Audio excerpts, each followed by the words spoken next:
evening. I'm Glenda Carr, co-founder, president, and CEO of Higher Heights for America. And tonight, Higher Heights for America PAC is introducing a second in a series of conversations with our members, with our endorsed candidates. Higher Heights is a national organization building the political power of Black women from the voting booth to elected office. We are the political home for Black women's leadership. And in 2020, we have an opportunity to send a record number of Black women to serve on the federal level, statewide, executive level, and mayors across this city. But we need to do that, we need your help. It is about electing qualified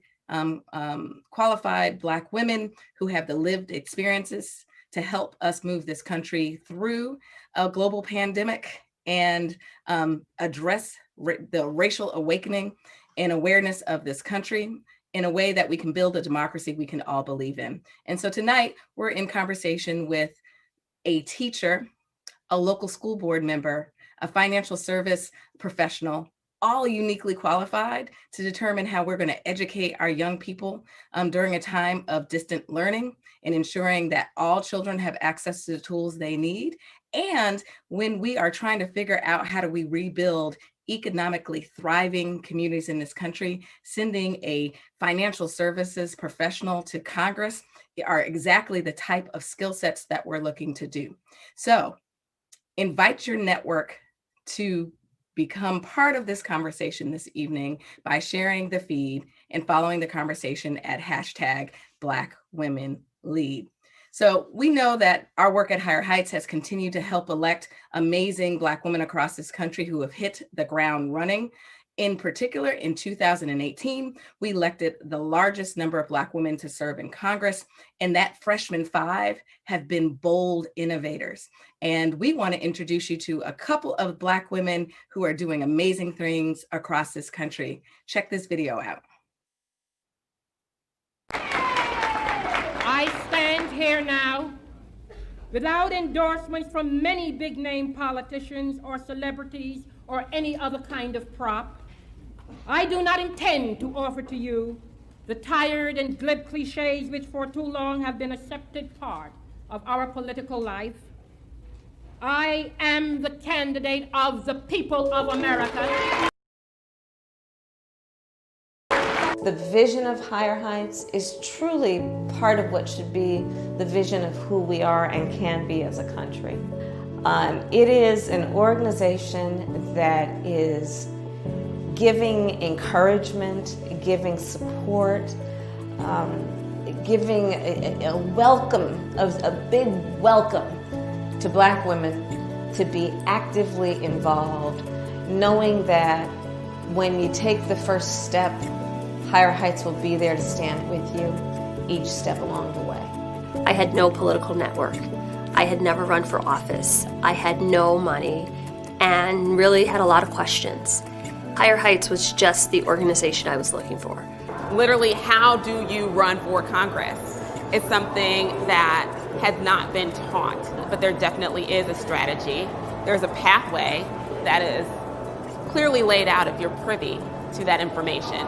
It's so difficult for new candidates to raise the money and to get the support that they need to run for office because today's candidate doesn't look like yesterday's candidate. There are two organizations that stood with me immediately. Higher Heights has been with me as I've been on this journey. They didn't wait. Higher Heights did not wait until it was popular to support me. They, very early on, we need to support you now, and we need to help you be better and help you stand tall and give you the resources and the information that you need in order to make this happen. Black Women Lead isn't just a hashtag, it's a truth. Right. And it's a truth that sometimes even our allies forget. Let's just be honest. So many times we are not asked to run. We are not invited to these tables. For a long time, Black women have been leading from the back, and for the first time we're seeing them shining in the political arena. We are candidates who have offered messages that are deeply resonant, stories that are transcendent and that people relate to and connect to and with and about. We need people in our state legislatures and in Washington that have lived the very experiences that people are crying about and suffering under in their own communities. I get really annoyed when people talk about empowerment because we are already internally empowered. We just need people to step out of the way so that we can step into our power. We are not a fad. We are here to stay. And we're here to stay, not because we're trendy, but because we're damn good. So many times in my life and in my career, I've been told that it can't be done, that nobody like me has done it before. They accused me of operating with a sense of entitlement. That people aren't ready. People told me when I first entered this race, your community doesn't vote anyway.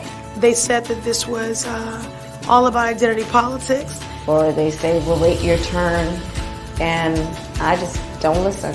Don't ever let anybody tell you what you can't do. And that's what makes groups like Higher Heights so special. This network of Black women around the country, pooling together resources to uplift our own and send more Black women to Congress.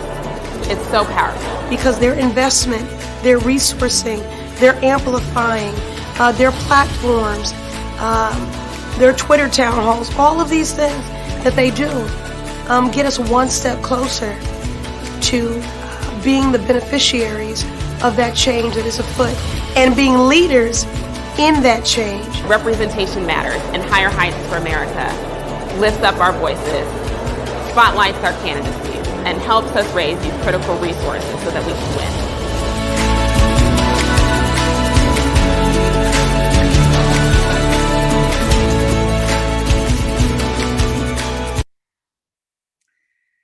So that is always such a powerful video for me. It gives me chills.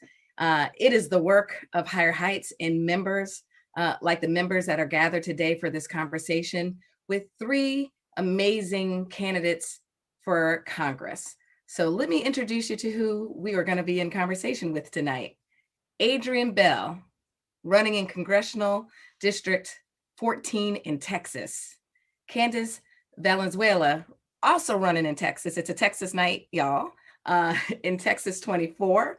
And we're moving just east, but south, still south. Cynthia Wallace, congressional candidate in North Carolina 9. So let me tell you a bit about these women. Adrienne is a 4th grade teacher in the largest school district in Texas. When we were getting ready today, we asked her to move her camera up a little bit. She's like, wait, I got tons of books. I'm a teacher. And we have a crop of women running who come from an education background. And so Candace is a mom and an educator who got involved in local politics by running for office for the first time in 2017. And so she's currently on the Carrollton Farmers Branch Independent School Board. And then Cynthia, as I mentioned, Cynthia Wallace, serves as a vice president in a financial service industry and has over 25 years in financial services, including federal regulatory compliance and risk management. Something I think we need now in Congress more than ever. And she's worked for 3 Fortune 500 financial services companies. So welcome, ladies. And so I wanted to start out, I want you to tell your story. Candace, who are you and what motivated you to step into this moment and know that you have a purpose-filled vision for your district, your state, and the nation when we send you to Congress? Thank you so much for asking, Linda. Well, you need to know a little bit about my story. And hello, everyone. My name is Candace Valenzuela. I am running for Congress in Texas's 24th district. And my story is the quintessential American story. It's a story of a family struggling to put food on the table, to keep a roof over their heads, to see their children succeed. When my mother left the Army when I was very young, things got tough and we ended up homeless, bouncing around from place to place. Living in relatives' couches, in a trailer, in a homeless shelter. And at one point, we were living in a kiddie pool outside of an El Paso gas station. But good policies and my mother's tenacity helped us to get things together. We received housing through HUD. We received food stamps, and public education became a home for us. So when my mother realized that school gave us some stability, as resourceful as she was, she kept us in the same track of schools, even as we bounced from place to place. And that helped me to become the first in my family to go to college. I got a full scholarship and to Claremont McKenna College, and that became a transformative experience for me because I saw that place where policy and lived experience met books and academics, and that oversight in discussing those things. I graduated into the recession, and I had to get a job, and then another job, and then another job, because I had a pre-existing condition from a car accident in high school. And in order to continue to function, in order to continue to live, I needed to make sure that I paid for an insurance policy that I had 100% markup because of my high school car accident. I had to be able to cover all of that stuff running up to the deductible. I needed to cover prescription drugs and physical therapy and pain management. And all of those things added up. But as somebody who was young and in my 20s and had no kids, I could stack jobs. But that's not a great way to live in this country. And most families can't find that sort of situation sustainable. I ended up going into education. And to make a long story short, I met my Texan husband out in California where I was going to school. We ended up moving back to Texas because he said that by law we had to have Texan babies. And as a Texan, that is sound Texas logic. So we ended up here. And as I was looking at our schools, I noticed that there was a crisis of representation, a lot like the crisis that we're seeing in Washington, D.C. In my district, it was a majority person of color district. A lot of the kids were at-risk youth. They had childhoods that were so much like mine, but that experience, that lived experience, was not there on the board. And so I signed up and ran, and folks told me I couldn't do it. I couldn't raise the money. I wouldn't be able to take out an entrenched incumbent. I wasn't the right height. But I decided that if the only thing I did was bring attention to the issues that folks were facing, then I would have done my job. And I ended up defeating an 18-year incumbent with the backing of the Republican establishment to take my seat on that school board. But as I served the kids, as we served together and we delivered results, putting STEM academies and fine arts academies in our elementary schools, making sure that our teachers and our janitorial staff and our food service members got higher rates of pay, we found that we couldn't keep kids in our seats because wages and salaries were not going to be able to keep up with cost of living. There's no such thing as a starter home anywhere more. Many families are going without healthcare, and this was pre-COVID. And folks that have done everything right in their lives, they've crossed their T's, they've dotted their I's, they've followed the laws, they were not seeing a return on investment on their American dream. And you shouldn't have to absolutely be perfect in order to survive. But that is what is being required of everyone in this moment. And that's why I'm running for Congress, because those opportunities that helped me and my family have been under threat by this administration. And quite frankly, everything about the American dream, everything that we've worked so hard in this country to earn, everything that we've built has been under attack by Trump and his enablers. And if we want change in DC, if we want to end the corruption, we need to send women. We need to send women of color who are understanding of those experiences that constitute so many Americans who are working hard to make a living. And I'm excited to be with these wonderful women here today. Thank you. Adrienne? Well, good evening. Thank you. It is a pleasure to be able to address the Higher Heights community. I remember I met Glenda a few years ago. I went to a webinar where we could actually be in person and go somewhere. And I went to Minnesota. And it was I don't even know who put on the conference, but I remember meeting the founders of Higher Heights. And I was so impressed because, you know, I'm from Texas. I grew up in Houston. And here were two Black women talking about putting Black women in office. And I was just fascinated because we didn't have that going on in our state. And so I have been on a journey.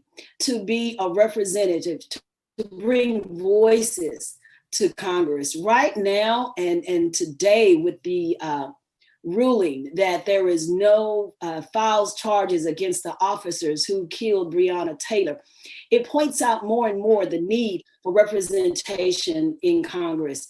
It points out the need that Black women still need a representative, and we are our own heroes. We are our own warriors. We're going to be our own saviors. And it's going to take women to make this happen. And so my story of growing up in Houston is a story that many share. My dad had a 6th grade education. My mom had a 10th grade education. So I didn't come from a family of educators. I didn't come from a family that really received a lot of education attainment. Well, I desired to do more. And as I grew up, I became a field manager, and I managed a team of men. And I must tell you, they taught me a lot. And if I ever wanted to write a book and talk about supervising and managing men, it would be a bestseller, because I saw men dedicated to their families, and we worked hard. And it's been our life story of working hard and wanting to get ahead. And so I grew up during a time when the American dream was really real, and you really strive for a good job, a education, 2-car garage, a dog, 2 children. But right now, that dream has become a fantasy. We live in a time of $1.3 trillion student debt. We live in a time where the structural racism is just falling open, and we're seeing it every day in whether it's housing, whether it's trying to get a job, whether it's having internet service or broadband service for students. We see it everywhere. And so I became, the past years, in 2012, I became a volunteer with President Obama's re-election campaign. And through that community organizing, I realized the power of community organizing. I had always been an advocate. I'd always been fighting for others and fighting to get things done. But I did not know that that's who I was, that I was a community organizer. And so that just lit a fire in me to really serve people at a higher level. And so in this run for Congress in Texas 14, we've got a community that needs representation. We've got 42% minority, and the seat is being held by a Trump minion. And so we have been working hard to retire him in November, because we need healthcare. We need good jobs. We need a Green New Deal. We have a lot of needs, but we don't have many people in office who are trying to satisfy those. And so I think it's so important to have regular folk be in Congress. I think it's so important that we have teachers. We have someone who's really good in math, financial services, and you can do federal work. Man, you're good. You're really good with numbers. So we need each other, but we need to have those in Congress who will see things the way we see them. We're bringing a new perspective to Congress, and we're coming bold. We're coming with new ideas, and it's time. It's our time. It's our moment. And we're going for it. So thank you so much for the opportunity to just have a conversation about how Black women lead and how Black women are going forward. Thank you, Adrienne. Candace, we've got claps for that. And so, Cynthia, please share a little bit about your story and your journey. Thank you so much. And, good evening. Once again, I'm Cynthia Wallace. I'm candidate for North Carolina's 9th Congressional District. And I'm just honored to be here with Candace and Adrienne, and with you, frankly, Glenda. The video we watched and the comments from one person in particular, my Spelman sister, Stacey Abrams, is my story. Unlike some other organizations, Higher Heights, along with the Congressional Black Caucus PAC, took note of my race early on, even during the primary, and didn't wait for me to reach tons of hurdles to get their endorsement and support. So I thank you. I'm running for Congress so that, we can bring back an America that doesn't divide us based on where people live, who people love, their race, gender, age, or social status.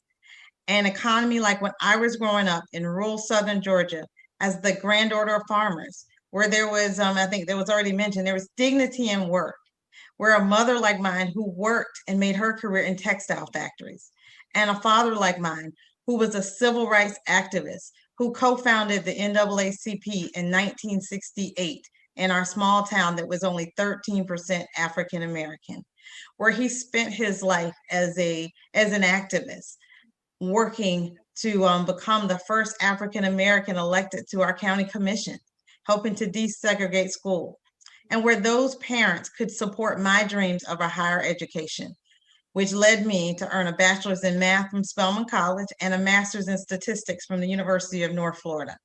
That education and my rural upbringing taught me the value of hard work, activism, and determination that I plan to use across my rural urban district, which stretches from the big city of Charlotte to small town Lumberton. You know, when we look at 2020, you know, we've had so many twists and turns, and in this country and as well as District 9. And I think two words really encapsulate what has happened this year: access and equity. Access to political representation and equity for all people across this country. You know, unfortunately, the person who's sitting in this seat right now has shown that he's not fighting for the values and the issues that concern this district, as he focuses on partisan politics and culture wars.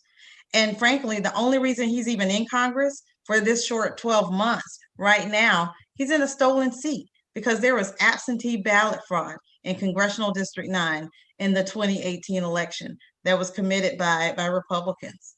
But here's where I am. I'm ready to hit the ground running after I'm elected and use my many years of getting to know this district while I served as the chair for the 9th district.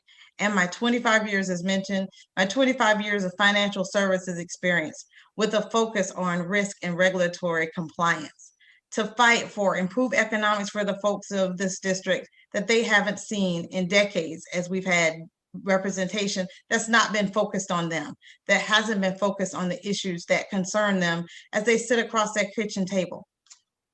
You know, and what this is going to mean is I'm going to immediately focus on increasing access to affordable health care by strengthening the Affordable Care Act, you know, safeguarding protections for pre-existing conditions, and focusing on lowering drug prices, where people in my own district have shared stories about their difficult choices between buying their medicine or buying groceries. And even personally, I've experienced making the decision between how do you stretch medication because it's so expensive, even with company-sponsored healthcare.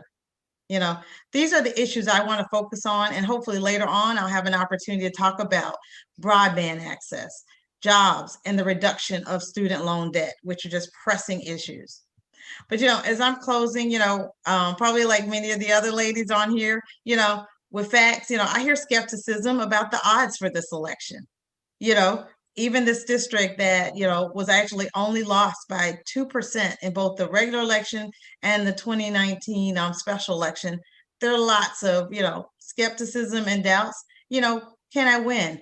But I'm confident that with organizations like Higher Heights, with folks who are watching this call, that we can do this.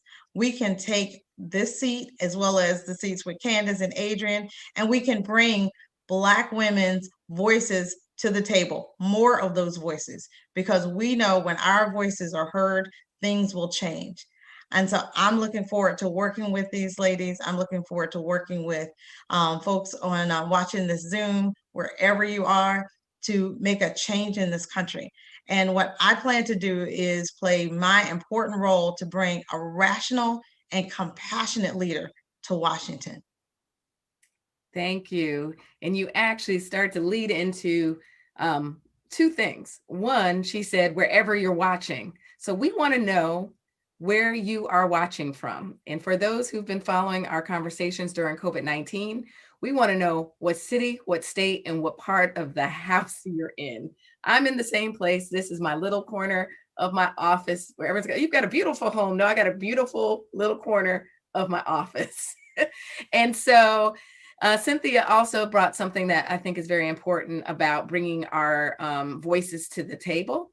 And so I would love to hear, we always want to hear what's happening in your district. And things have obviously continued to change from March and the beginning of COVID-19 to racial what do we call it, racial uprisings and the continual attack on Blackness, to the economy literally coming to a standstill. And we're just on phase one. We're starting to see, more layoffs and new layoffs, particularly in some of the city, like local and city governments across this country that are facing really severe budget cuts. So what is happening, Candace, in your district that you believe is one of the most pressing issues for the families there? People are just afraid of not being able to survive. And as it was, again, a lot of folks here were piecing together the ability to make ends meet. And now we've got COVID, and folks who've been forced to go back to work early haven't had the best conditions. In fact, they haven't had sufficient protective equipment. I have DFW Airport in the very heart of my district, and we saw some of the earliest fatalities in the country coming out of the workers in that airport who were responsible for keeping it clean, for taking care of the folks going to and from their destinations. And now we're not seeing a lot of relief. Our state government preempted any attempts by our counties to keep us safe, any mask mandates, school closures. Families are struggling. They want to keep food on the table. They want to keep their kids safe from COVID, but they don't know if they can keep them at home. They want to be able to keep providing. So it's just basic survival that is concerning so many folks in this district. Yeah. Adrienne, what's going on in your community and district? I would agree with what Candace said, because it's Texas, and I believe that across Texas, we are, the economic instability of families is really tough right now. I had a lady who reached out to me, during the time when, for the unemployment, when they had a $600 bonus. Well, she was getting that $600. She's taking care of her mother who has dementia. Once the $600 expired, her unemployment is $80 a week. And she was like, Ms. Bell, what are we going to do? What are we supposed to do? Well, when you look at what's going on federally, they took off. It was as if just because you don't have any money, we really don't care. And so the Senate has yet to act on a stimulus package to help folks who are struggling. So the economic instability is really tough. We have parents. When we did a polling, over 43% said that they would not send their children back to school, but they have to, because they have to go to work. So you have parents who are stressed out. You have parents, families that don't have enough money. And we are sitting in a state of nothingness. There is nothing coming up for them on the horizon. So people are really struggling, and they're really trying to make it from day to day. Yeah. Cynthia, North Carolina, in your district? Yeah, so I think describing my district will actually help understand the issues. It includes 8 counties that extend from Charlotte County, for those who may be familiar with North Carolina, to in the west, and then rural Lumberton, which is Robinson County on the far east. While 3 of my counties are relatively affluent, the other 5 are all rural. And they are among the top 20 most economically distressed of the 100 counties in North Carolina. So, when you think of the divide in this country, my district is it, and it really reflects that. And so when I think about the rural areas, the biggest issues that they are having is jobs, access to healthcare, and the cost of medicine, and I know Candace referenced to it, the struggles that people were having even before the pandemic, are only exacerbated by these last 6 months. But back in December, I volunteered at a food bank in one of our counties, and a young lady who was there, she had just gotten out of the hospital, and she came there for food to take home. And the food bank loaded her up with so much food that, she couldn't carry it all. And she actually had walked to this food bank about a mile. And so I actually took her home. And as we were driving back to her home with her things, she was, basically talking to me about the difficult choices, she had been making about, can I buy food, but also pay for medication? after coming out of the hospital and having so many different medical conditions. And she was a young woman. I consider her young, in her late 40s. And so, those issues were already there. People were already living from paycheck to paycheck, prior to the pandemic. And so those real struggles are there. A quality education, regardless of where someone lives. Like I said, I will be representing a district that is rural and urban. And so making sure that our rural communities have access to the same quality of education that those in the urban centers have access to. And then, the burden of student loan debt. I often say, I went to college at a time I had student loans.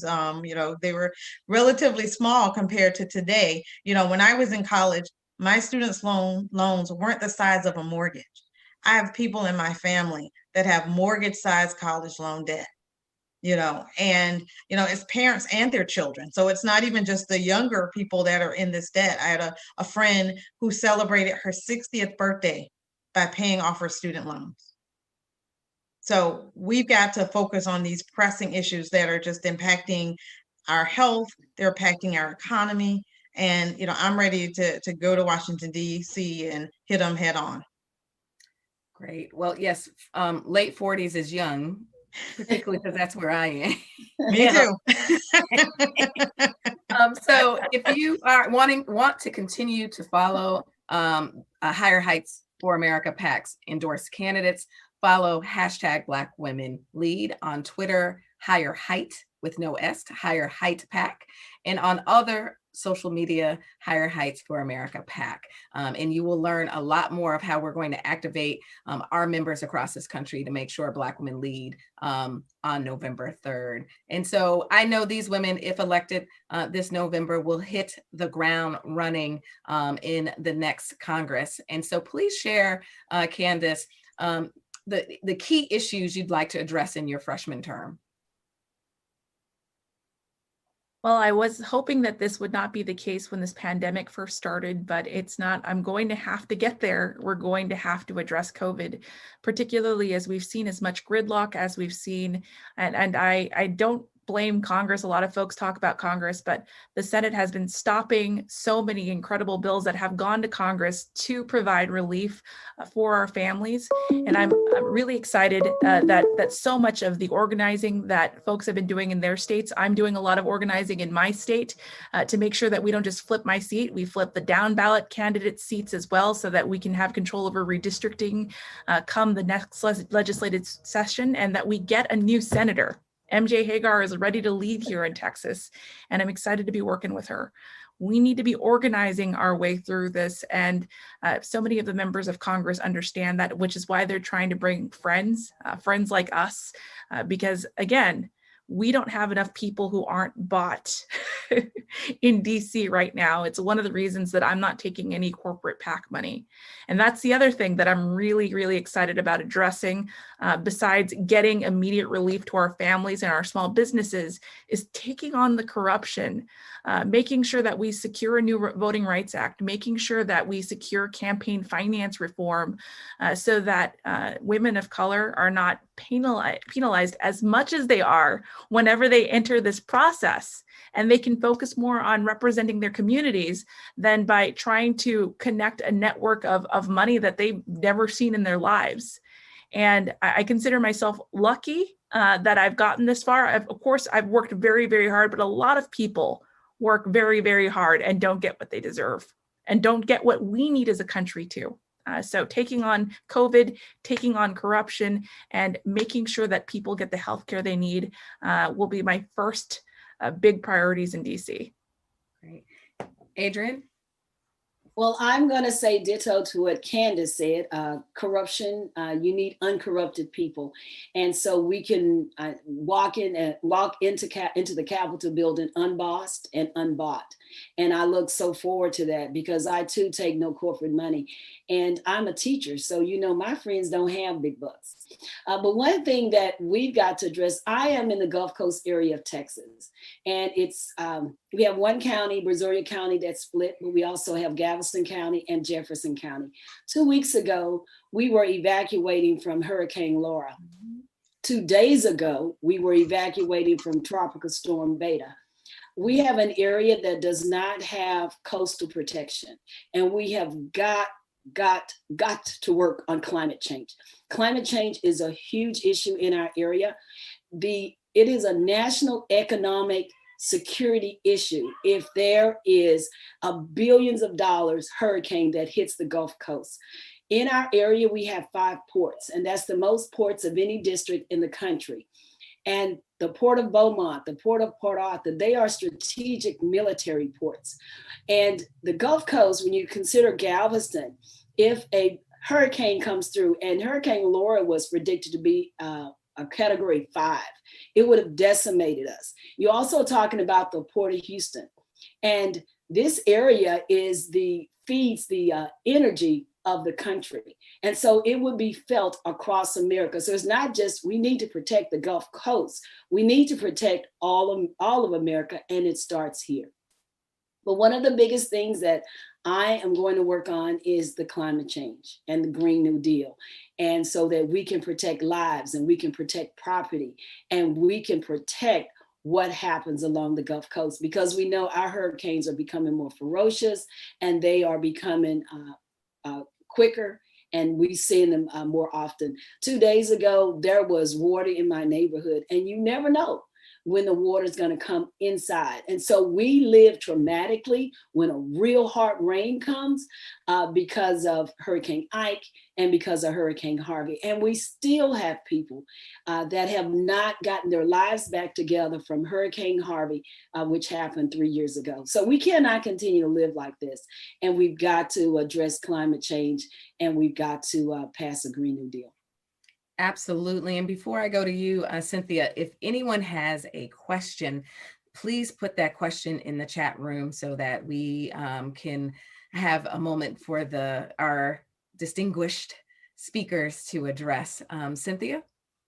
I agree with both Candace and Adrienne. I mean, the things that they addressed are pressing issues for our country. And I was, and even in the topic of climate change, Adrienne, that you just mentioned, I just participated a couple of days ago in a forum that was completely about climate change with a good friend here in North Carolina, Patricia Timmons-Gibson, that many of you all know, that's also running for Congress. But one of the areas I want to highlight is broadband access. We need to, have common sense investments in infrastructure development with a focus on broadband access. I think one of the things that Whip Clyburn, actually, when he talks about this, he's actually talked about the fact that, this could be the biggest thing to happen for our country since we went to electricity. This does keep people disconnected from a 21st century economy. This was always one of my priorities, when I started this race, but the pandemic has shown an even brighter light on these issues and the rural-urban divide. When children were sent to continue learning from home without access to high-speed internet, how do they continue to learn? That's an education issue. When folks like me could go online, I'm still a regular working person, I could go online and visit my doctor. What happened to the people without broadband access or spotty cell phone coverage? That's a healthcare issue. As I mentioned, I'm a working person, and I now accept that I had the luxury to go home and work remotely. But without the critical infrastructure, many rural folks had to continue their frontline essential jobs. And we so appreciate it, right? Because that helped a lot of us continue. But without broadband access, they don't have the opportunity to do jobs that would allow them to participate in telework. And coming out of COVID, we know that this is going to be a major shift in how we work. And there will be even more of a focus on people working remotely as companies have seen benefits from cost reductions. So that's a job issue, not being able to telework, and that's also a health issue. And so I think that's something that is, it's starting to get more coverage. I know Representative Butterfield and Whip Clyburn and others, they put across some bills in that area. But like many of those 400 plus bills that this Congress has passed, as Candace referenced, they're literally sitting on Mitch McConnell's desk, waiting to happen. And so, as she said, it's so vital and so critical that we, in addition to winning all of our races, every single one of them, we also do need to win races like, Senate seats, like Cal Cunningham in North Carolina, who has an opportunity to win one of those seats. And our state legislatures are just as important, because given that this is a census year and we've got 7 more days to complete that census, so a plug about folks really getting that done if they haven't had an opportunity to do so.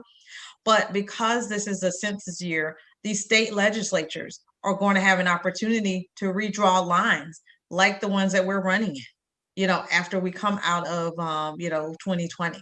And so those are also extremely important, that we focus on everything. And as I like to say, not from the top to the bottom of the ballot, but from the bottom to the top, because everything down from school board, which is so critical that Candace is serving in, county commission, our, state house legislatures, all of those races are important. And we've got a big job to do in 41 days.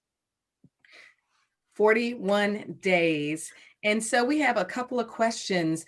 One being a question about how do we build that pipeline of Black women who are interested in stepping into leadership roles. And so the question is, how do we get young people interested in the exact question is interested in pursuing degrees in political science, but I'll even take it a step further. What do we do in this environment to encourage more young women of color and young Black women to kind of step into their leadership roles as community leaders, as activists, and know that there is actually a pathway around being policymakers as elected officials. And I'll start with Adrienne.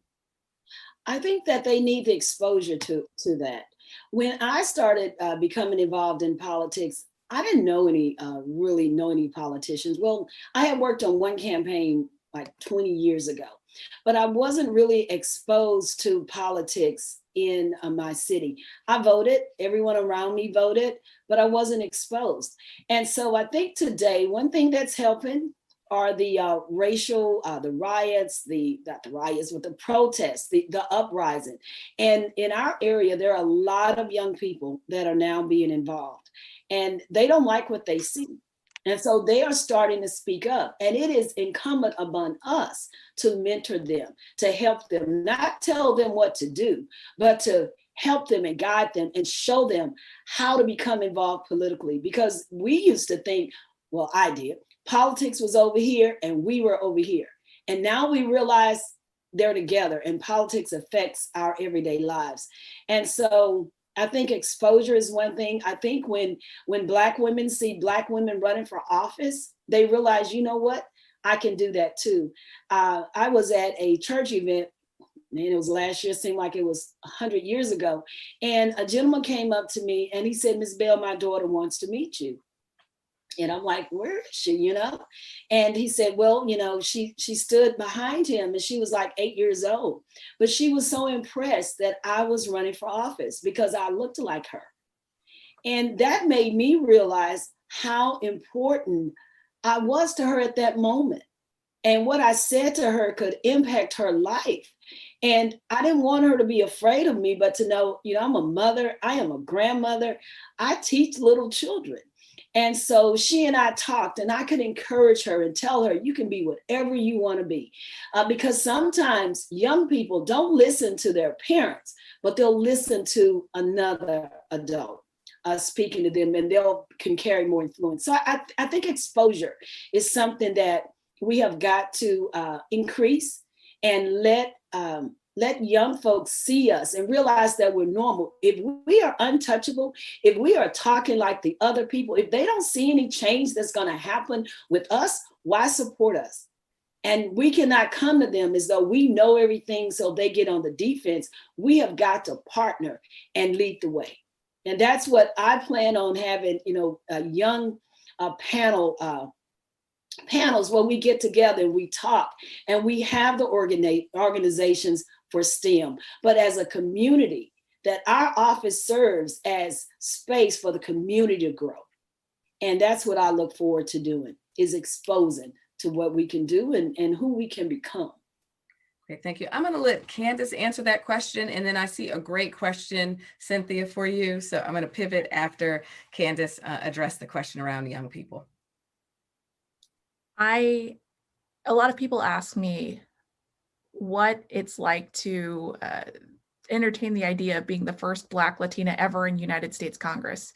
And the way that I've looked at it is I've looked at it as a responsibility, because I had a degree in government when I went to college. And when I graduated, I came from a family of two enlisted soldiers in the Army. They didn't have a lot of great connections. And when you graduate into the recession as a woman of color, it doesn't matter where your degree is from, you're going to be at a huge disadvantage without any sort of connections. And so when I think about my responsibility in this moment, before I'm even a member of Congress, it's my responsibility to educate, and it's my responsibility to train. It's a responsibility to broaden that pipeline, not just of potential candidates. I am trying to broaden the pipeline of potential young women of color to be candidates, but also organizers, also people directing finance. So I have incredible young people on my team right now. We have a team of 50 high school and college students that are learning how to organize their own sections of my district, that are learning how to run a finance plan for a professional political campaign, so that later on, when they are old enough to get employed and people complain about no qualified people of color ever being available because they're not willing to train them to do those jobs, they're going to be prepared for it. The point is, when we want people to be involved in the political process, particularly our young people, especially our young people of color, we need to give them the keys. We need to invite them. We need to listen to them. We need to empower them to take over for us, because we can't lift this entire process on our own shoulders. As much as we are accustomed to doing that as women of color, we need to share the burden and the leadership responsibility with our kids. And I think that if you let them have those keys, they're going to surprise you. One of the best things about 2020, especially as we're seeing the organization around the Black Lives Matter movement, especially as we're seeing the organization around so many issues, is that young people have been leading the way in these movements. And now we just need to take all of that energy and put it into the formalized political process so that we can continue to move forward in amazing ways. Right. So Cynthia, you mentioned that part of your district spans into rural North Carolina. We have a question from a member that says, how are we planning, how are you planning or approaching planning to focus on food insecurity? At the start of the pandemic, there were farmers who were literally throwing food out because they couldn't harvest it because of the pandemic. Now that we've seen some new local partnerships with between farmers and food banks. However, this is not happening everywhere. Are there plans, or do you have an approach in supporting farmers who produce foods, fruit and vegetables, so that the prices can be competitive with less healthier food in groceries in urban areas? Thank you for that question. As I think I alluded to at the beginning of my statement, I actually was born in southern Georgia, very rural. Both of my grandfathers were farmers, my uncles farmed, and I always tell folks, if you grow up in a family of farmers, that means everyone farms. They get a lot of extra work from you during the summers and all of those times. And, as I also mentioned, I actually served this district as the Democratic Party chair for several years. And I actually had an opportunity to do a rural listening tour. And in one of those stops last year, we had an opportunity to sit down with Black farmers and talk to them about their issues and concerns. And one of the big issues that we're having is, what we've seen are those corporate farms that have put these small farmers out of business. And so one of the things that we've got to do, a lot of it is around education about what are some new avenues for farms that they can go into.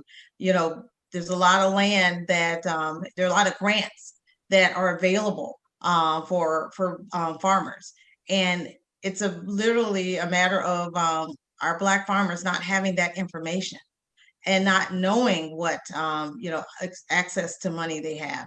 When they're trying to compete, when this person has 10 acres and this person has 50 with farmers that have thousands of acres, that's an issue. So they have an opportunity to build some cooperatives together and magnify their own opportunities for competition. And so we've definitely got to increase that access for our smaller farmers to compete against these corporate farms. And, seeing food go to waste is just, it makes you shudder. And then finally, one of the things that we're having with our farmers outside of even food is this with the pandemic and their access to, PPE. I don't think we think about, the conditions that those farmers are in. And those are, some of those folks are, undocumented workers, and the conditions they're in, the exposure to COVID, both at work and in their living conditions. And so we also need to put a focus and a laser light on those folks and their, their safety and their health as well. Yeah. And so I can't believe this hour is almost over.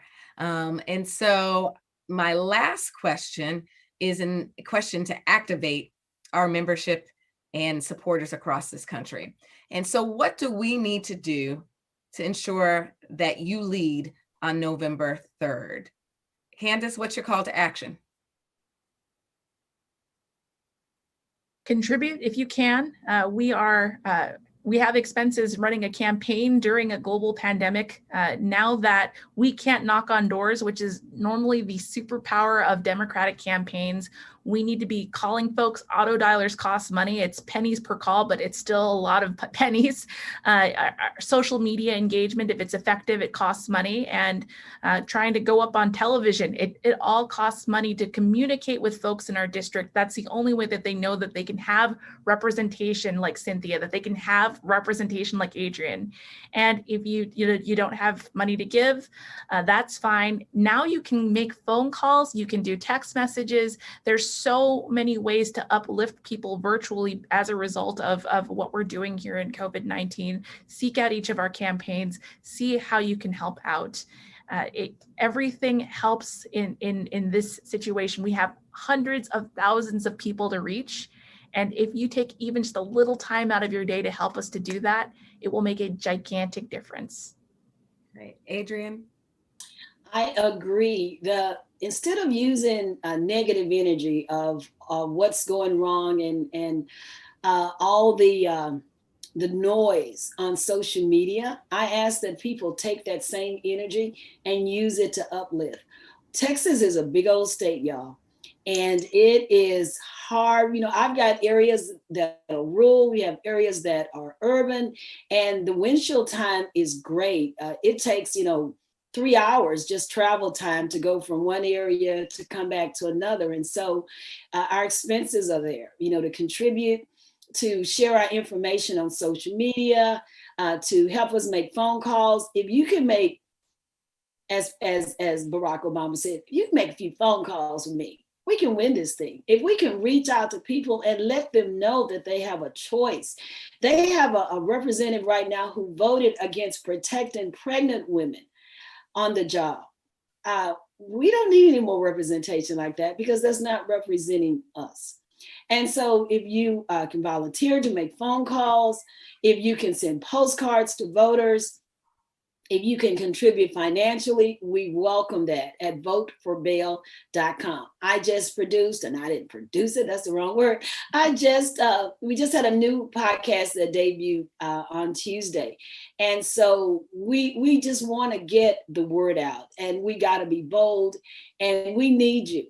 We can do this. We have enough numbers. One thing about Texas, and I'll be done.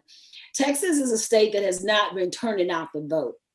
But our electorate in Texas is younger and it is more diverse. And so the younger people, Texas being a battleground state, we are going to shock you from Texas, because once Texas turns blue, the only way to get through the White House will travel through Texas. Right, Candace? Absolutely.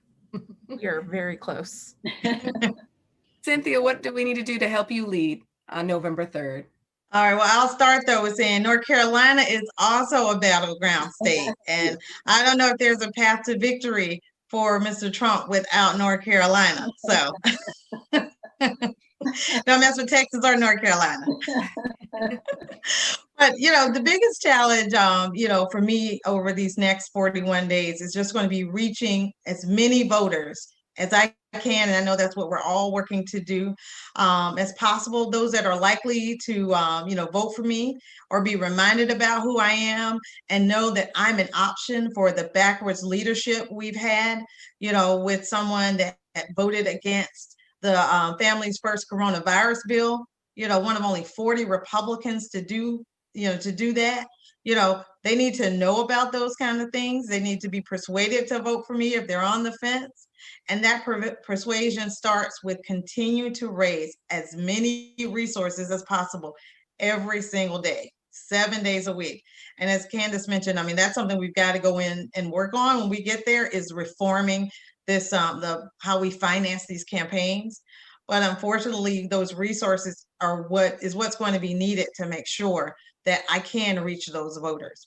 And it's also going to mean having a 2020 style Get Out the Vote program that's more heavily weighted on digital, no contact efforts, and making sure we also successfully perform our limited in-person safety first strategy.